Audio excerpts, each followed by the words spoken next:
सन्मान्य या सभागृहाचे विरोधी पक्षनेते त्याचबरोबर इतर सर्व सन्मान्य सदस्य महोदयांनी सुद्धा काही सूचना केलेल्या आहेत आणि काही चर्चेच्या माध्यमातून सुद्धा काही प्रश्न उपस्थित केलेले आहेत।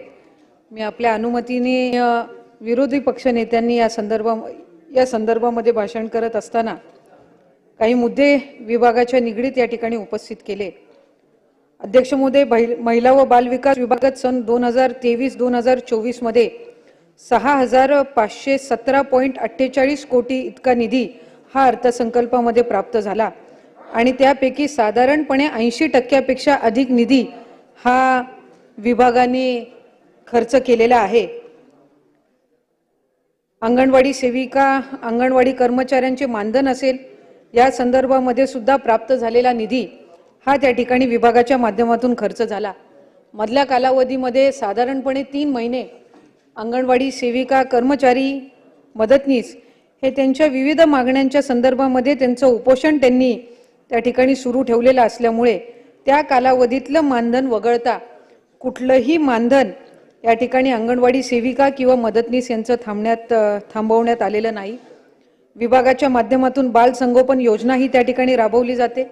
या बाल संगोपन योजनेअंतर्गत सन 2023-2024 जी तरतूद विभागाला उपलब्ध झालेली होती ती 190.43 कोटी इतकी त्या ठिकाणी तरतूद उपलब्ध झाली होती आणि साधारणपणे उपलब्ध झालेली तरतूद ही विभागाने खर्च केलेली असून लाभार्थ्यांची संख्या ही 1,03,497 इतकी आहे।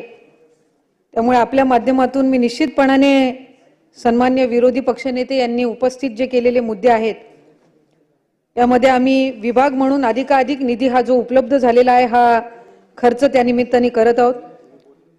दुसरे सन्मान्य आमचे या सभागृहातील सदस्य अतुलजी भातखळकर साहेबांनी नारी शक्ती दूत ॲप जो राज्यांनी या ठिकाणी आणि विभागाने महायुतीच्या सरकारने जी नवीन योजना मुख्यमंत्री माझी लाडकी बहीण ही त्या ठिकाणी सुरू केलेली आहे।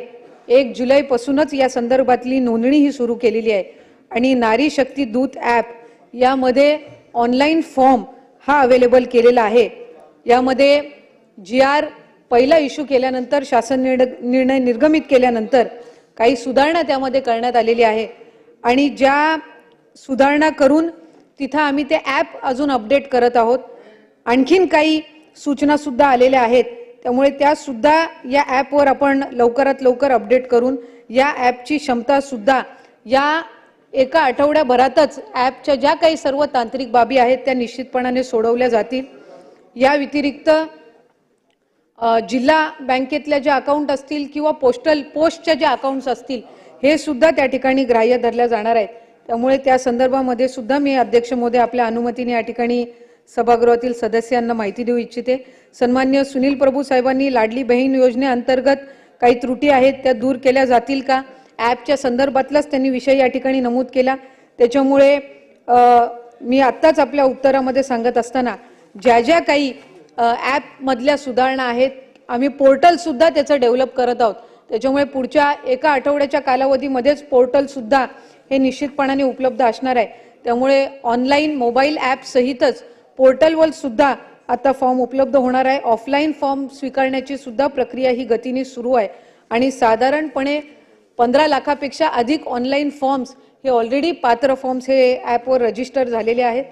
या व्यतिरिक्त यामिनीताईंनी या ठिकाणी भिक्षेकरी गृहामध्ये जी काही कमतरता आहे, चेंबूर येथील भिक्षेकरी गृह असेल यामध्ये असणाऱ्या ज्या काही त्रुटी आहेत किंवा तिथं ज्या काही समस्या आहेत या आपण सोडवणार का, या संदर्भामध्ये या ठिकाणी मुद्दा उपस्थित केला। सन्मान्य सदस्य महोदयांनी या ज्या सूचना या ठिकाणी दिलेल्या आहेत निश्चितपणाने त्या सूचनांना अनुसरून विभाग हे पावलं उचलेल आणि त्या संदर्भातला एक स्वतंत्र अहवाल किंवा रिपोर्ट सुद्धा यामिनीताई आपल्या कार्यालयापर्यंत